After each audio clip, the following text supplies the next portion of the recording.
Welcome to the Dream Life is Real Life podcast with your host, Hanna Hermanson, bringing you real life stories of people who realized their dreams to educate and inspire you to create your legacy of abundance now.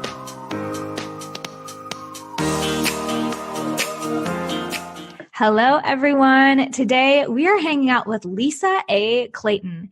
She is an author, intuitive coach, and master facilitator.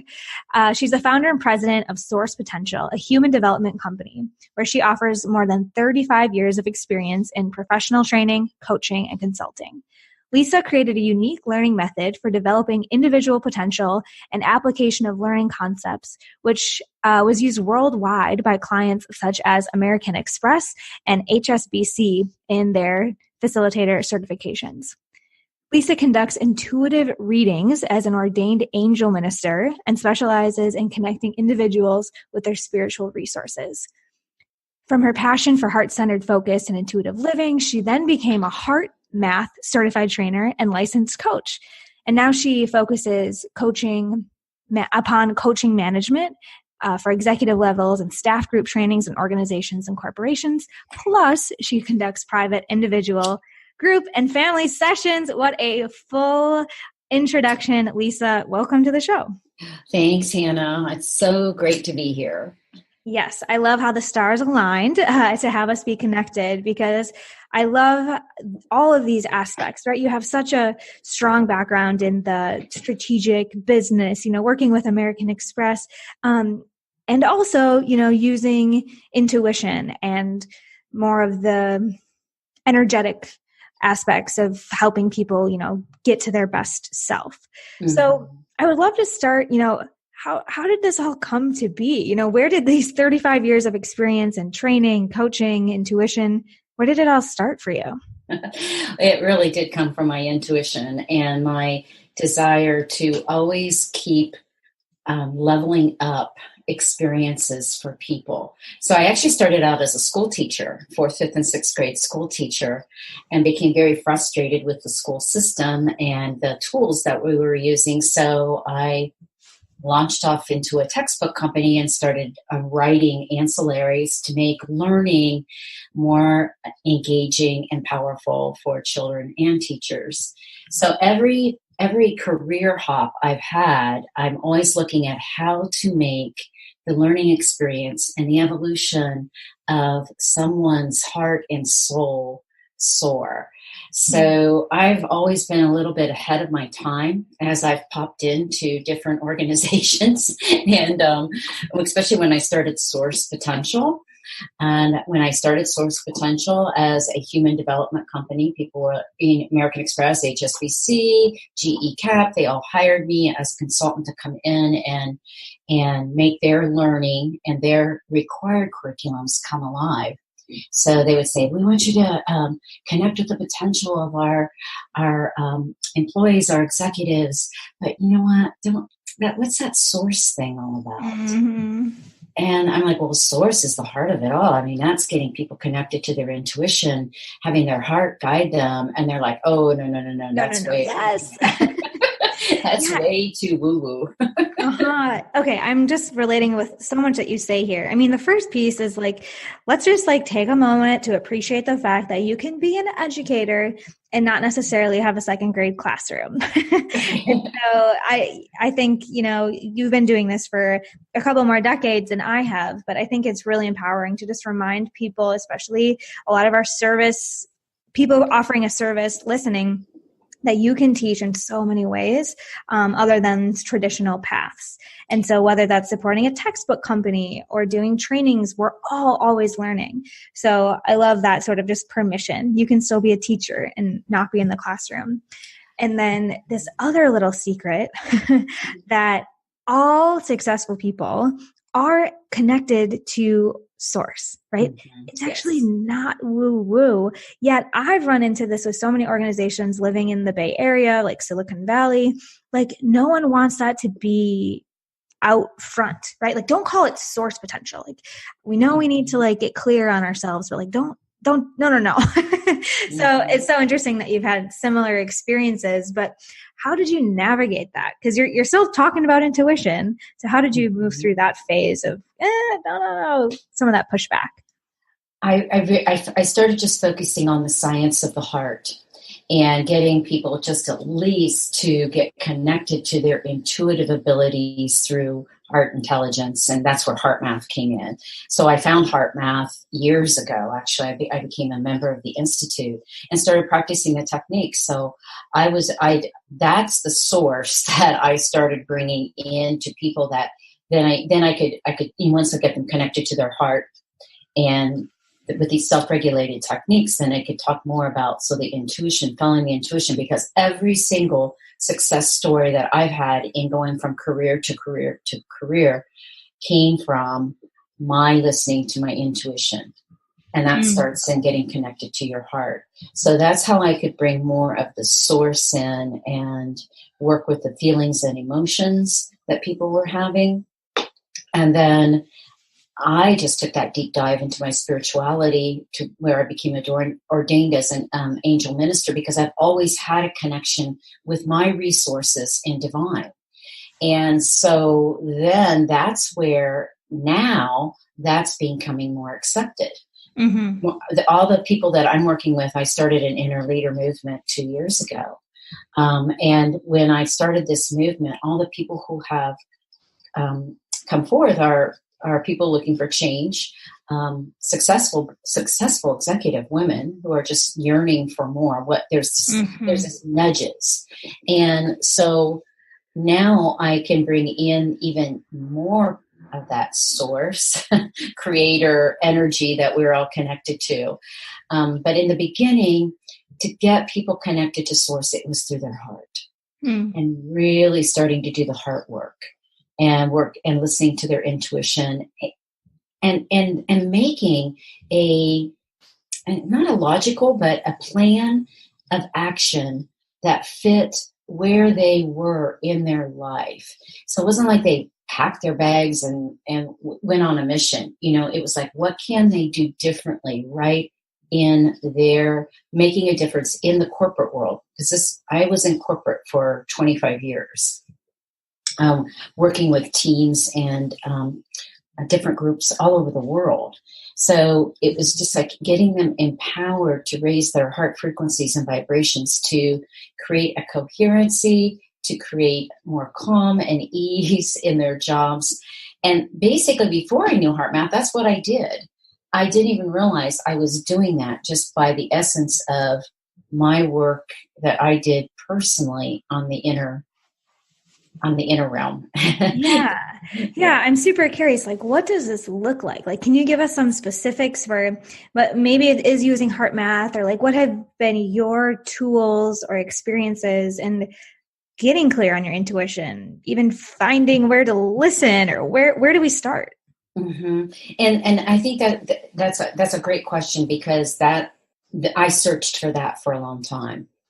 And I tried all different types of approaches. I created different learning models.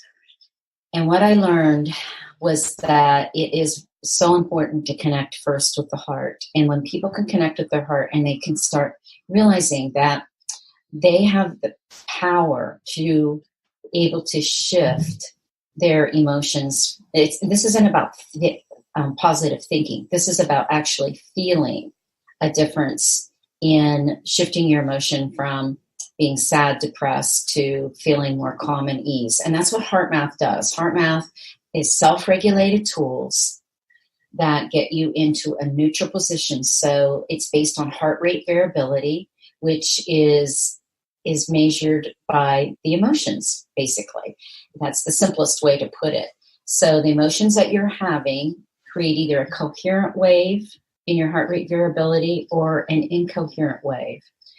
And so the science of the heart, just bringing that in and realizing that once you can regulate your autonomic nervous system, your hormonal system, on just breathing into your heart and changing your emotion, then there is a clearer channel to accessing your intuition, learning to trust your intuition working with the heart's intelligence, knowing that the heart and the mind work together. There's not an emotion that starts in the brain. And the heart will send the signal to the brain, and the brain will put the label on it and shoot through the autonomic nervous system and the hormonal system what to do with that emotion. So it's the science of it is really what gets people grounded into, so once I get the heart and mind working together in a coherent way, they both need each other. You can't just focus all on the heart. And once that mind calms down, stops the chatter, and then, so let me start really listening. And then there's activities around opening up that I've learned through, I took heart math to the next level. That's my story, basically just taking everything to the next level, and joined a group called Heart Ambassadors, which really focuses on using the techniques and the intuition every single day of your life in more advanced ways. And so once I became a practitioner in the Heart Ambassador group, that's where I was guided to start the Inner Leader movement, because there's more than just the within. There's also connecting with the resources above, and then manifesting the life of your dreams here on earth. And the life of your dreams, what I have found is it comes from the heart. The heart's blueprint and your soul's mission that you came into this world with, came into this human bodysuit. And the bodysuit is a big distraction, because we can sense, we can feel, we have all of these sensory neurons going through our system. But the heart of it, when you really start listening to your intuition, that's what changes your life. So that's what you're saying that we have this blueprint, and it's really about the slowing down, connecting to our breath, getting still, maybe changing the rate of our heart will help us start to access what that blueprint is? Yes. And so what's interesting is the energy now, the energy that is happening on Earth. There's a lot of stuff going on with the Earth's evolution energetically, because basically the bottom line is everything is energy. And so once we start managing through those energies, which includes the energy of the heart, the energy of the soul, the energy of divine, the energy of where the planets are right now. Mercury's in retrograde, and we just had a new moon, so the energies are shifting again. And we're affected by that as a human being in having this spiritual experience on Earth. So it's that intuition gets activated each and every time we slow up, we become still, we really tune in to listening to what the messages are. And those messages get filtered in from above, and they also get filtered in from the wisdom that we carry with us in our heart's blueprint. So that heart's blueprint, people are like, I can read my heart's blueprint. It's so different for each and every person because of past lifetimes and, evolution and everything. So basically what I help people do is just get connected to realize that the heart, when the heart speaks, it has intentions, desires, through that intuitive way the intuition really reads the blueprint. And so it is divine. I'm so curious about like a specific example, maybe a moment in your own life when it has become revealed or clear to you, or maybe for a client. Can you give us a specific example of how this plays out? Yeah. Well, there's 3 different types of intuition that heart math teaches, and we've all had different signals of when we felt something that was going to happen.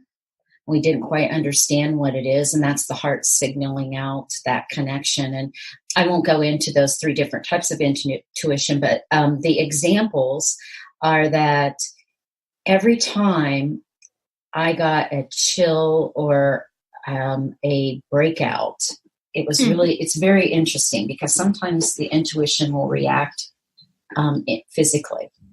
So for example, when I was teaching school, I just got promoted to be an elementary principal, and I was cleaning up my room at the end of the year, and all of a sudden this cold breeze came in. Very, very cold breeze, very hot day, cold breeze. I got chills. I started sweating, and I tumbled over. I said, "What is going on?" I said, "It's time for you to leave. You need to leave." Wow. And I'm like, "What? I'm going to be elementary principal. I'm head of, this committee." I mean, I was so involved in the community, and they're like, "No, it's time to leave." Okay, well, that's weird. So I just said, no, that's not going to happen. So the next week, same situation.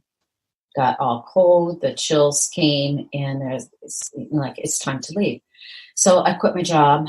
I had a sister that was living in Atlanta at the time. I said, "Hey, I'm going to come to Atlanta and live with you." Research the textbook companies and just follow my heart to that. So brave to follow your heart like that. I think that this is such a loud example that I hope people are listening to, that there is power in just breaking a tie, trying something different. And it's not easy, and it's going to be painful. And that's what I teach people in the inner leader movement. Hey, all of this is not going to feel good.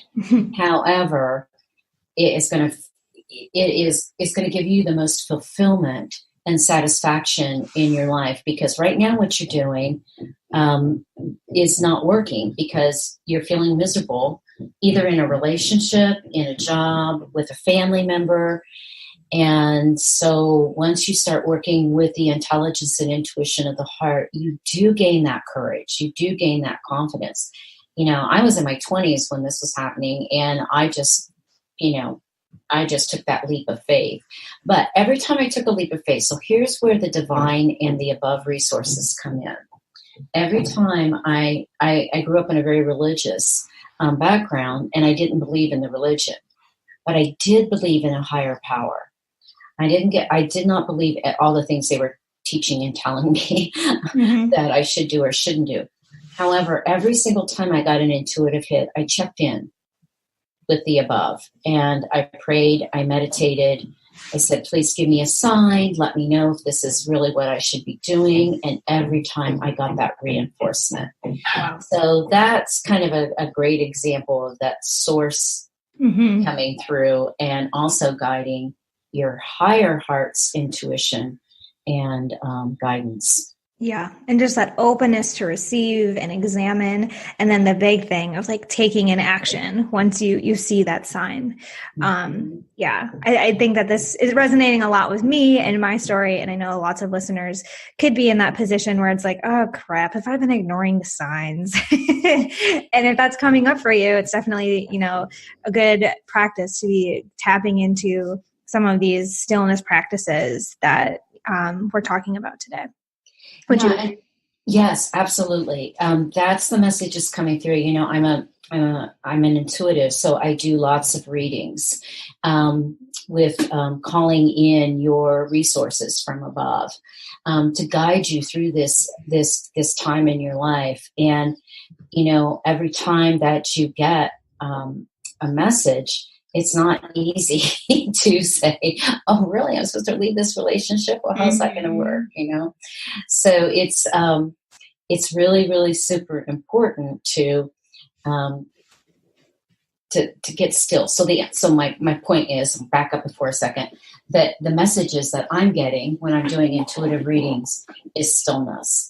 And they're even coming through, the guides are even coming through with qualities of stillness that we can bed in our hearts so that we can go there even more. So heart math is a great way to get not only coherent and in neutral position for your physiology, then you can start really feeling these qualities of stillness come in. So somebody's like, "Oh, is this a different type of meditation?" I said, I don't know. I just listen and I get the downloads, and then I create and I write and I develop and I bring forth these methods and ideas to help people where they are now. So yes, stillness is just getting quiet, turning off the radio. I don't have TV, so I listen to music all day long. Music is my inspiration. It's my pump up. I listen to all different types of music. And the other day they even said, turn off the music, just sit in stillness and, and just breathe. And then I got up and I wrote a blog, and,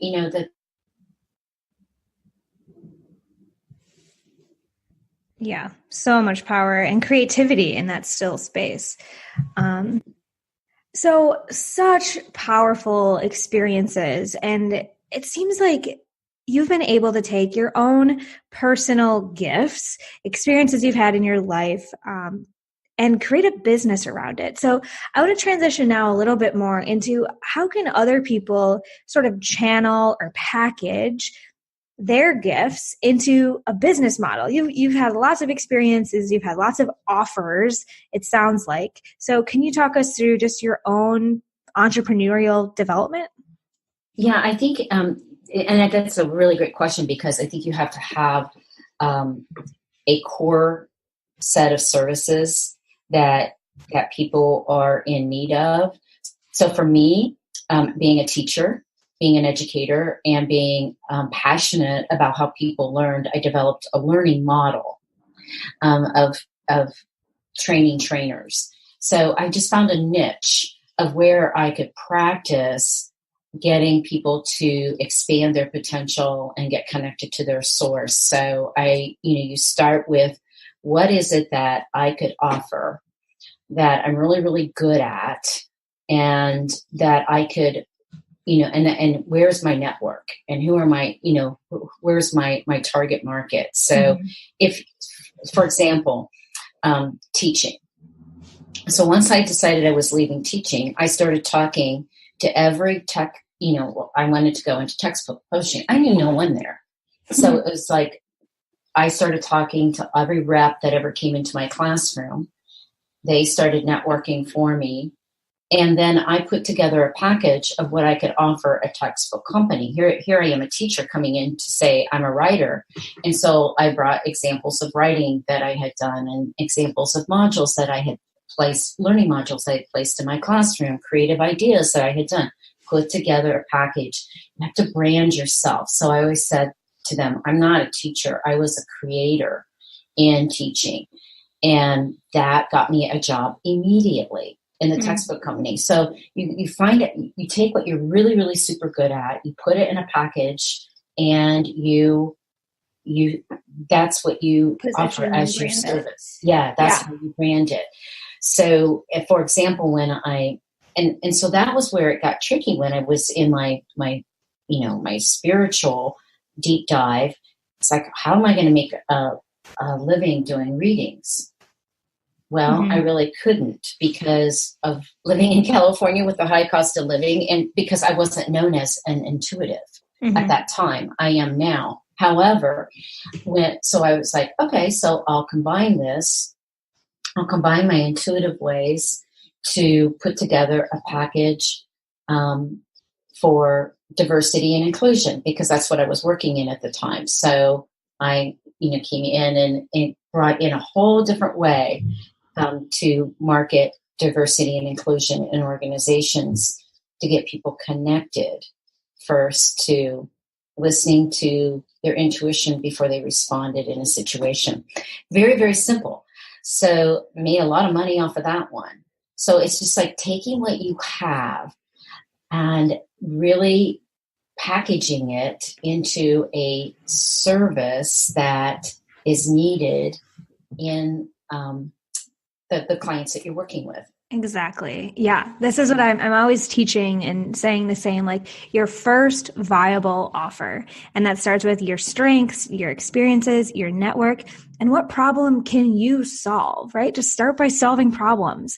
And then you can position yourself and package it. But so often we get caught up in like all the options and like, how will that ever work? And no one else charges this much for a reading. But, it's so much about just staying in your lane, because we all have unique skills and a personal brand that can solve a problem. So I'm right along there with you. Hanna, that is so key. What you just said right there is that I never took in a package or my gifts or my strengths or my expertise or experience and said, this is going to fix something for you.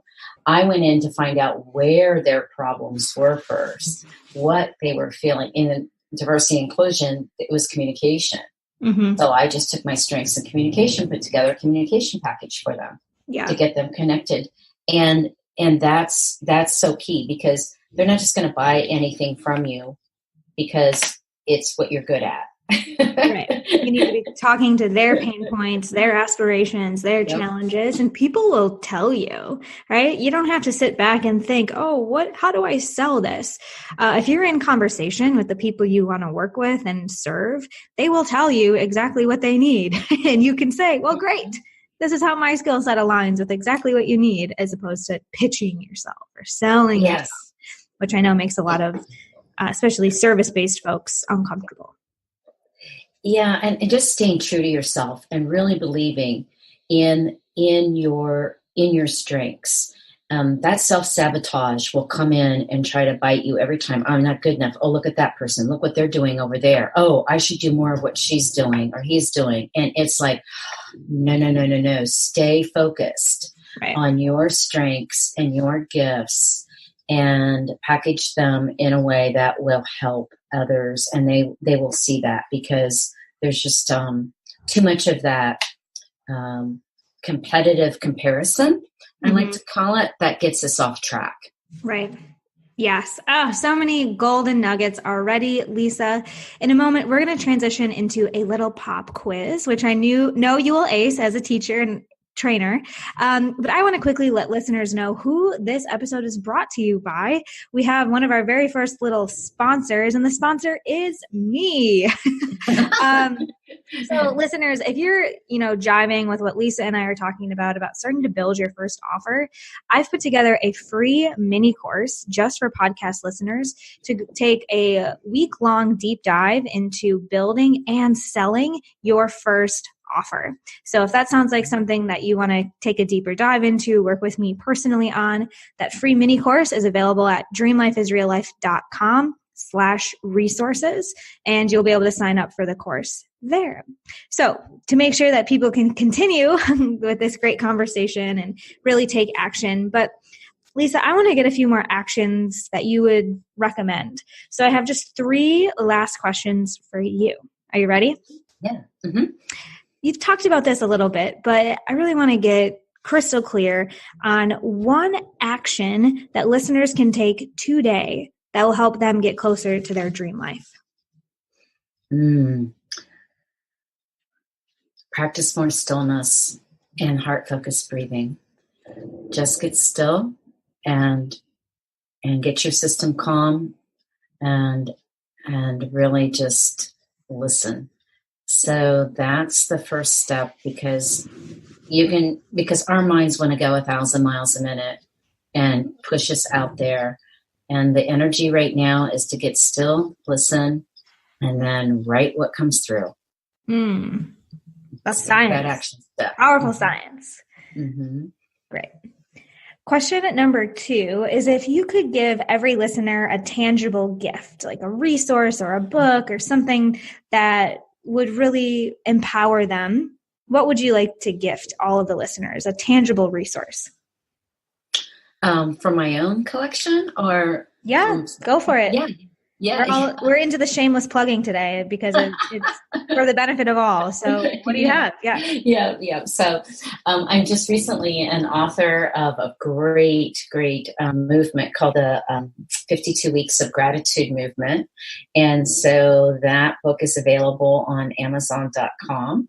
It's 52 Weeks of Gratitude Journal, and it has 52 stories. I'm author of week 37, and it gives you an opportunity every week to reflect on someone else's story about their life, which gives you a greater appreciation and gratitude for your own life.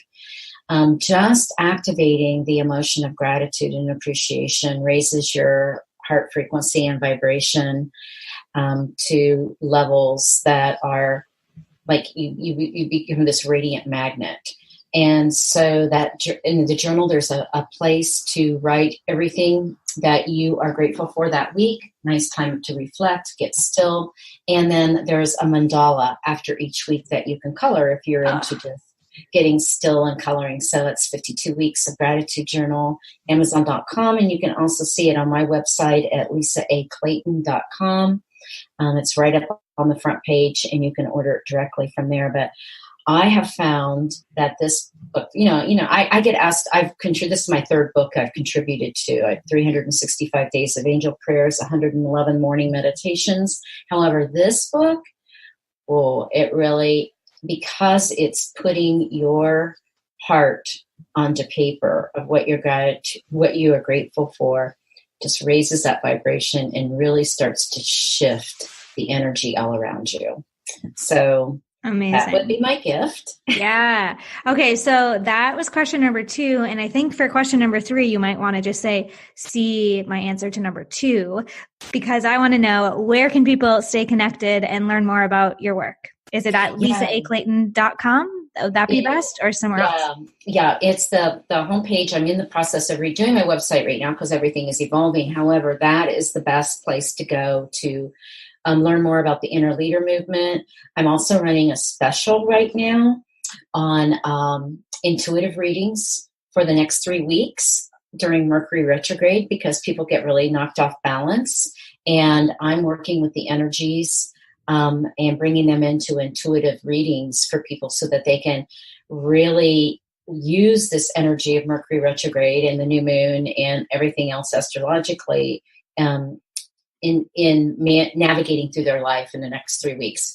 And I'm sure you've heard this, Hanna. Mercury retrograde gets a bad rap, it just busted our technology halfway through this interview.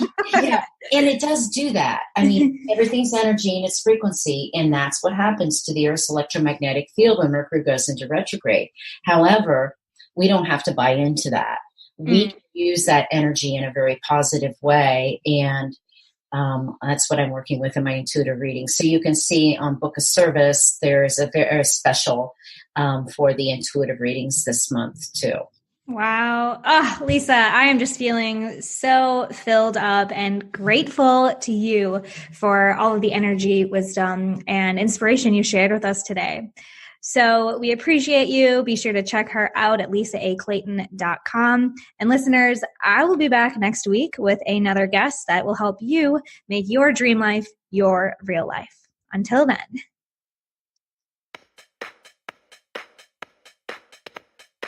You've been learning how to make your dream life your real life with Hanna Hermanson. To get the resources mentioned on today's show and to listen to past episodes, visit www.dreamlifeisreallife.com.